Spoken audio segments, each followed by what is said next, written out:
The Horror from the Vault, Part 3, by Isaac, once again, I'm sorry I'm butchering this name, Boissnneau. This next testimony was given shortly after Sandra Williams. Not long after her testimony was recorded, several officers stationed in Alden were found in comatose states near wooded areas.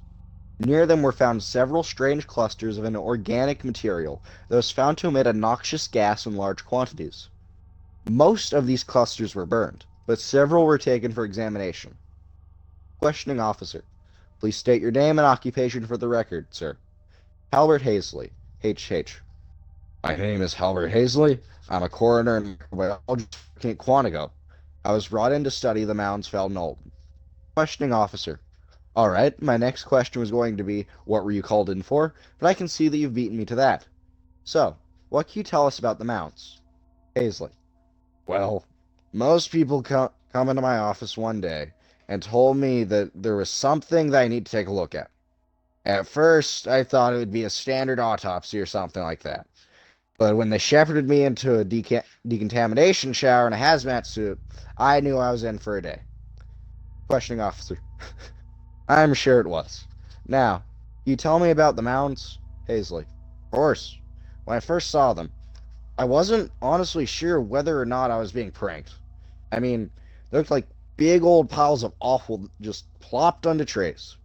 When I got closer, and let me tell you, I decided to drop what I was doing to examine them. I mean, I don't want to get my own hopes up, but what I found will probably get me in a few medical papers. Maybe even some of the big ones like the New England Journal of Medicine. I mean, how many? Questioning officer. Sir, could you please describe the mounts? Hazley. Oh, yeah, of course. Well, they were large and red and covered with fine white hairs. They're soft to a degree and filled with little holes, like a shower head. And their bases had a few dozen offshoots that looked like, well, like veins and arteries. Questioning officer. So the stuff was flesh? Hazley. Yes. I ran it through a few dozen tests, took a look at it under the microscope, and I found that it was composed mainly of dog, deer, bobcat, several types of birds, an unknown substance that I have yet to identify. I found various animal organs inside of the thing when I cut it open, but all of them had been, well, I guess the scientific term is assimilated. They had all been assimilated into one mass.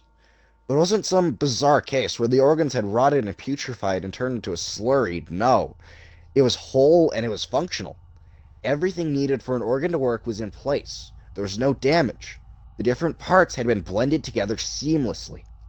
Questioning officer. What was its function? Hazley. I found a strange, very volatile liquid inside of the organ. One that reacted to oxygen in a very odd way. You see, I took a sample and put it underneath an electron microscope. When I took a look, I discovered that the cells within the liquid were actually multiplying. Within a few hours, my petri dish was filled with little red clumps that had a cellular and biological structure like I had never seen before. Questioning officer. I see. And how fast did they grow? Hazley. Fast enough that they spilled out over the petri dish and started to spread over the counter. And I had just left the office for a few hours. Of course, we had to burn the samples after that happened, but it was for the best. Questioning officer. And the mounds? Hazley. We recorded what we could, froze a few samples, and burned the rest. He was excreting spores that probably would have had a dangerous effect had we not decontaminated the whole damn place. Questioning officer. Well, thank you for your testimony, Dr. Hazley. You may leave now. Hazley. Oh, trying to get rid of me quick, huh? You got another interview coming up? Questioning officer. Yes, she'll be back from his smoke break soon. It was a pleasure speaking with you. Hazley. Same here. Moore's testimony concludes. Questioning officer. Welcome back, Officer Moore. Moore. Yeah, hi. Let's just finish this up. You want to know what happened to the 23rd? What happened on the 23rd and 24th, right? Questioning officer. Yes. Moore. Fine. Just let me leave after this. Questioning officer. I think that can be arranged. Moore. Good. This place stinks like a hospital and I don't like to be out after dark anymore. Questioning officer. Could you please? Moore. You know what was out there wasn't human. Right. Questioning officer. You've indicated that, Officer Moore, but I don't believe in monsters. At least not the kind you're talking about. Moore, that thing wasn't human, kid. There's evidence to support my theory, like what Sandra Williams saw that night in the school. She told me in vivid detail. Questioning officer. She said it was dark. Moore. No, the sun was already up. Questioning officer. She might have been hallucinating. Moore. From what? We tested her. Came out clean of any mind-altering drugs, and her fellow townspeople corroborated her story. We tested them all, and no one was on anything. So that's out the window. Try another, kid. Questioning officer. Maybe the scientists were contaminated by some kind of mind-altering spore from the coffin, and they just went crazy and ran off? Moore. That's almost a comforting thought. But if that were the case, did the same thing happen to the people in Alden? I asked the people who got a hold of that coffin to check it for anything like that, and do you know what they concluded? Questioning officer. That there were no spores? Moore. That's right, no spores. Not even the slightest trace of mold or fungus.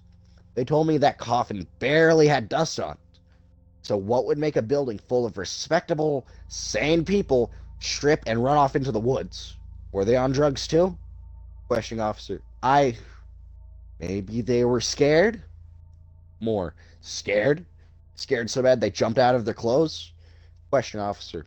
I, I, I don't know. Let's wrap this up. Moore. All right.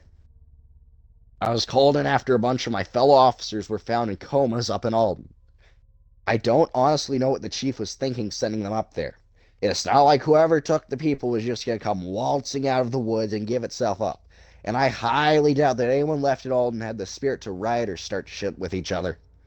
So the officers, their names were Tony Rhodes, Claudio D'Amico, and Curtis Parker, if you want to know, ended up in comas near a bunch of meat pods, or whatever the hell they were. And they got most of my higher-ups off their asses, and they actually tried to do something. They called me and a bunch of others in to do a search of the woods. They brought the dogs, plenty of firepower, and the helicopter, the big-ass searchlight, the whole 9 yards. We split up into groups of 2 and spread out with the intent of going in a grid pattern. Me and my partner, a guy named Bill Lincoln, who was as old and experienced as I was, found ourselves alone pretty quick. We tried the usual things to keep away that uneasy feeling when you're alone in the wilderness. We joked and talked about our favorite movies and our loved ones, but our words ran out after a while, so we walked in silence. It was the silence, I think, that started getting to me. I've been in the reserve plenty of times, and there was always animal activity, but not that night. That night, all I could hear were our footsteps and the wind moaning through the trees around us. It was like whatever had settled there had driven the animals away. Bill and I were quite a ways in when we heard something coming at us from the undergrowth to our left. We readied our guns and aimed them at where we thought the attack would come from. I can still feel the tremor in my hand when I think of that moment. I was petrified, waiting for the boogeyman to lunge out from the shadows, wondering if I could fire the gun. But, as it turned out, I didn't have to. The thing that bounded out of the undergrowth was a deer, a big buck with one of its antlers snapped off. It was gone just as quickly as it had come, but the fear in its eyes told me that the thing was close. Another few steps, and we passed a canopy and came to a place where the trees had been bent and cracked, and the ground was torn up and covered in tracks, some of which looked just like the marks of bare feet and hands. Questioning officer. What did you do then? Moore. I did my job and called it in. Now, I was content to just stay put and wait until everyone grouped up, but all that went out the window when I heard something ahead of us. Not too far away, but far enough so that we had no clue where it was coming from.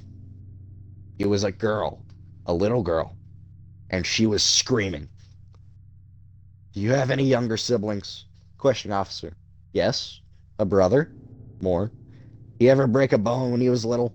Questioning officer. Yeah. We were at Walgreens and he slipped on some ice. Broke his arm in 2 places. Moore. Do you remember how he screamed? Questioning officer. Yes. Moore. The sound that I heard that night, from out of the darkness, was 1,000 times more agonized than that.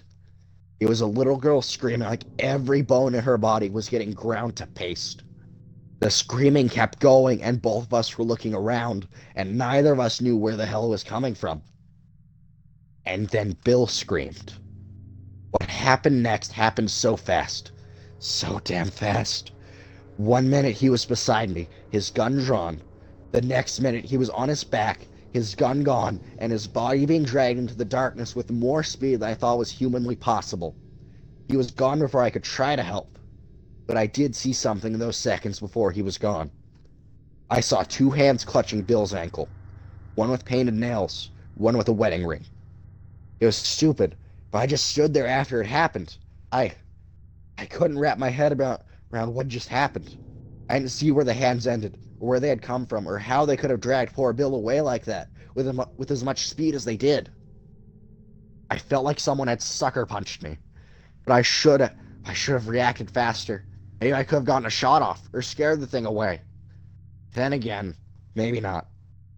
I was only really, brought back to Earth when I heard Bill start screaming from somewhere nearby, and unlike the girl, he kept on screaming. I was able to get a good read on where he was, so I ran after him. Questioning officer. Your fellow officers said they found you near the main road. Is that where you went? More. No. No, I followed the screaming deeper into the woods. Got some nasty cuts from the brambles, stumbled over roots, nearly broke my neck a few times. But I didn't care. It had just been such a long month.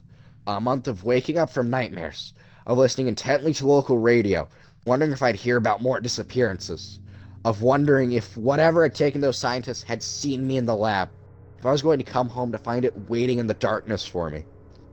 Or maybe coming back home and finding a window broken, and a pile of ripped clothes belonging to my wife. And now I was going to get some answers. At least, that's what I thought. Bill kept screaming, and the louder it got, the more afraid I became. But I kept on running until I burst through a cluster of trees and found myself in a clearing. Well, it was. It used to be a clearing. When I got there, it looked more like hell itself had oozed up from the earth. Those mounds you guys found, the ones made from animal parts, they were everywhere. They were all growing from animals who had had their stomachs ripped open and their guts stretched out over the ground. There were so many of them. It must have been the most of the reserve's animal population in one place. The ground was completely covered with them. When I got closer, I saw their muscles and tissue, their skin and bones. They'd all been ripped out and woven together like a carpet. And the mounds were all moving, pulsing like hearts. I could hear them, all of them together at the same time. And the animals were still alive. I saw them move and twitch. I could hear them trying to breathe. I saw the moonlight reflected off their eyes. They couldn't have been alive, but they were. Questioning officer. Officer Moore? Please call him Moore. That's why the woods were so silent. All of the damn animals were plastered together in that clearing and turned into a living carpet. I can still hear their lungs trying to work and those tiny little whimpers they made. Questioning officer. Mr. Moore? Moore. And at the center of the clearing, surrounded by these huge, throbbing mounds, was a pond. A pond that stank like piss and blood and other things. A pond where all the juices from those animals collected. I heard Bill from across the way and I looked. And there he was, being dragged to the pond by... It looked like a tentacle, or a tail. But when I looked closer, I saw the two hands that had grabbed him. Then two more. Then a dozen more. And then I saw arms of every skin color and wet muscle and dripping intestine. The thing that had hold of him was made of human parts, and it was moving. Bill screamed for help. He screamed like a child, like a baby when it gets delivered. He begged and cried and howled as he was dragged closer to the pond, and I just stood there and watched. And then I saw something in the pond move. Something big. Something that twitched and moved like every part of it was living. A leg. At least that's what I think it was. Came out and grabbed a hold of the ground with 1,000 fingers. Another followed. Then 4 more. And then the rest of it came out. Have you ever seen a person go into shock? Of course you have. I have too.